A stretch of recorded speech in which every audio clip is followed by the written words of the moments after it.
O CB Chantada conta por vitorias todos os seus encontros, leva 8 xornadas e non cedeu en ningunha.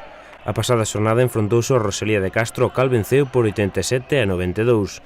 Iso sí, precisaron a prórroga, pero os chantadinos están nunha forma excelente e finalmente a vitoria e os puntos viñeron para a Vila do Asma. A verdade é que este ano estamos acostumbrando ás prórrogas, pero temos suerte, porque xa é a terceira prórroga que fixemos, non? De todas formas, este non foi diferente, porque nas outras prórrogas xogamos con moitísima intensidade desde o principio, neste non, aparte que salíramos nós un pouco relaxados demais, o equipo contrario estuvo acertadísimo. De feito é un equipo que debe estar máis arriba porque é un moi bo equipo. Aparte de salir con moitísima intensidade, entráballe casi todo, e agora é o que nos espera. En todos os campos, en todas as canchas vai haber esta situación de vais a dar así porque todo o mundo lle quere ganar ao líder, como é lógico, entonces van xogar a 200% todos. Nós o que temos que facer é o que estamos facendo pois ben este ano, sobre menos en 2 partidos, que serás un pouco relaxado, e se pensamos que vamos a ganar sin estar a tope, non ganamos, porque esta liga é moi igualada. O presidente resalta a labor de todo o equipo nunha tempada en que todos contribúen moito, pero cabe destacar a labor de Iker Trevijano. O xogador do CB foi unha vez máis o máximo anotador con 25 puntos.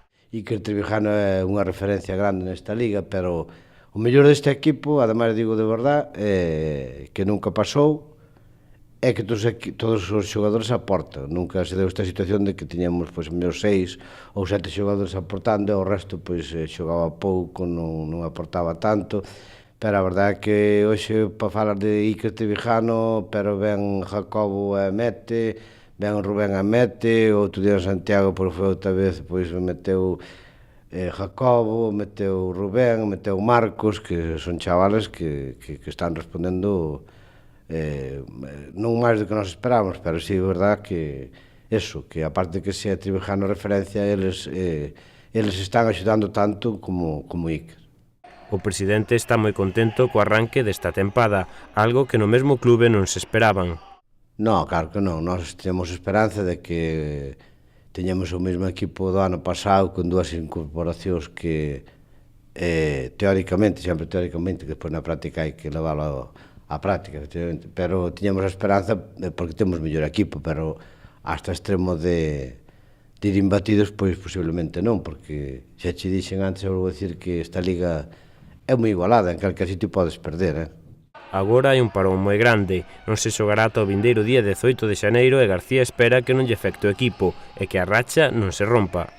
Sí, bueno, ahora este parón a nós concretamente non nos ven nada ben, porque estás en racha, porque estes paros ademais son moi grandes, porque é o de sempre, podía separar unha semana ou máximo dúas fins de semana que non xogaras, pero se un mes casi sin xogar, pois non lle ven ben a nadie, e a nós menos, porque a nosa racha é positiva e entonces vennos mal realmente. Esperemos que non se corte a racha. Esperemos eso. Temos esperanza, por lo menos se corta, pero un mínimo.